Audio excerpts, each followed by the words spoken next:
Hey guys, welcome back to my channel. Today we're going to be reacting to a video titled Cave Exploring Goes Wrong. Let's get right into it. Georgia are one of the most beloved and recognizable landscapes in the American South. Less known, however, is another natural phenomenon that also appears here: caves. It's always those caves, guys. There are over 500 caves in Georgia, many of which can be found and explored in its northern mountainous region. The deepest and most intimidating of them all, however, is Ellison's Cave. As we're about to see, entering this cave is uniquely dangerous, and in the tragic case of two students from the University of Florida, it can even bring our worst nightmares to reality. Ellison's Cave is located on Pigeon Mountain, a remote summit about an hour's drive south of Chattanooga, Tennessee. The cave is definitely not a roadside attraction. To reach it, you have to drive way out into seriously rural territory, with only a few dirt roads and nothing to see but Georgia pines and thick shrubbery all around. Then, you have a considerable distance to travel on foot before you reach the mouth of the cave, more than 2,600 feet above sea level. There is one major reason why this cave is different from the rest of its neighbors. That reason is Fantastic. Fantastic is the name of the deepest cave drop in the continental U.S., and it is inside Ellison's Cave. This vertical tunnel descends straight down for so long that if the Space Needle from Seattle were placed at the bottom, only a few feet of antenna would stick out from the top. There are few caves in the world where you'll find a longer distance between you and the ground below you. An average adult who fell from the top of the pit could theoretically open a YouTube video and skip all the ads before hitting the bottom. It is a place that only the most experienced explorers are advised to go to. But sadly, that isn't always who finds their way out here. Probably not. On Friday, February 11th, 2011, 18-year-old Michael Wayne Peary and 20-year-old Grant Lockenbach were on Pigeon Mountain. They were both students from the University of Florida in Gainesville, and they were there with 8 other people, all of whom wanted to explore Ellison's Cave. Walker County Sheriff Steve Wilson would later report that, in his opinion, the group had, quote, limited novice experience in caving. It's not uncommon for the North Georgia mountains to be sprinkled in snow during the winter months, and that day in February would have been quite cold.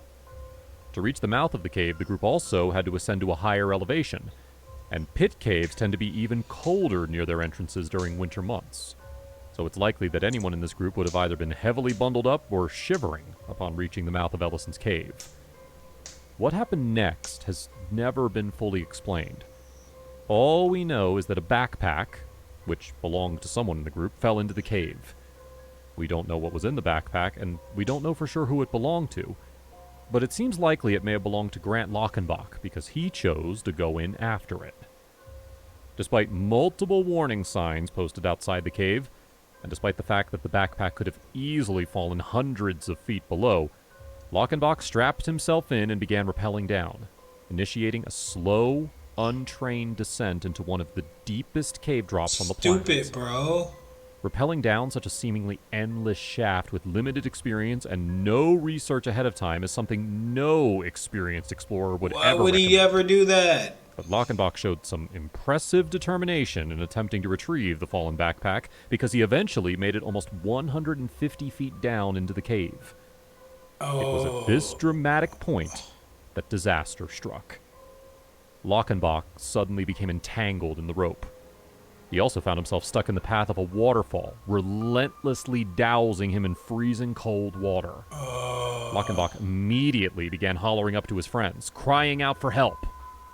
It was at this time that Michael Wayne Peary also strapped himself in and began descending to try and help Lockenbach. It's not clear whether Peary ever reached Lockenbach. All we know is that at some point during the descent, he too became stranded.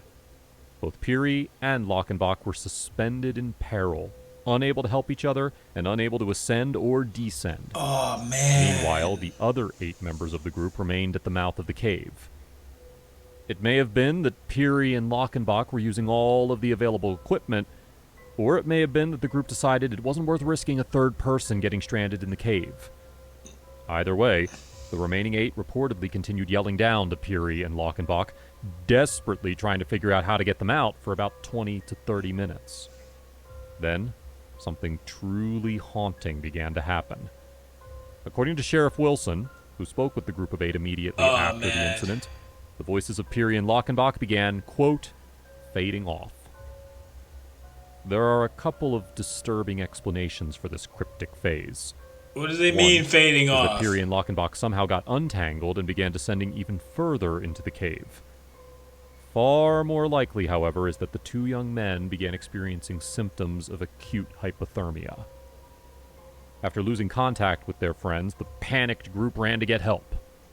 Local authorities, including Walker County's Cave and Cliff Rescue Team, soon arrived on the scene. Even with a team of trained professionals working tirelessly, it took an astonishing 8 hours to retrieve the 2 young men. Sadly and horrifically, both died while suspended in the cave. A man representing Walker County Emergency Management, who was present at the scene, told reporters the following, quote, with the apparel that they were apparently wearing, which was not conducive for this weather and the ice-cold water, within a very short period of time, it appears they were overcome by hypothermia. The apparel in question turned out to be shorts and t-shirts, which could have easily been less than ideal for cave exploration in warm weather, let alone near freezing temperatures.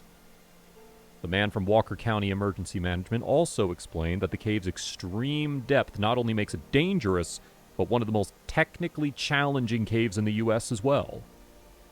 Following this tragic incident, Sheriff Wilson warned the public that Ellison's Cave is, quote, a treacherous, dangerous cave. Don't go there. There is one other reported instance of a caver getting stranded in Ellison's Cave, then dying of hypothermia. It happened back in 1999. There have also been a couple of other serious injuries in the years since. However, the tragic deaths of Michael Wayne Peary and Grant Lockenbach stand out as the most shocking and tragic event to befall this unique cave. Michael played drums in the Gator Marching Band and was studying marketing. Grant was studying sociology, and at 20 years old, he was close to graduation.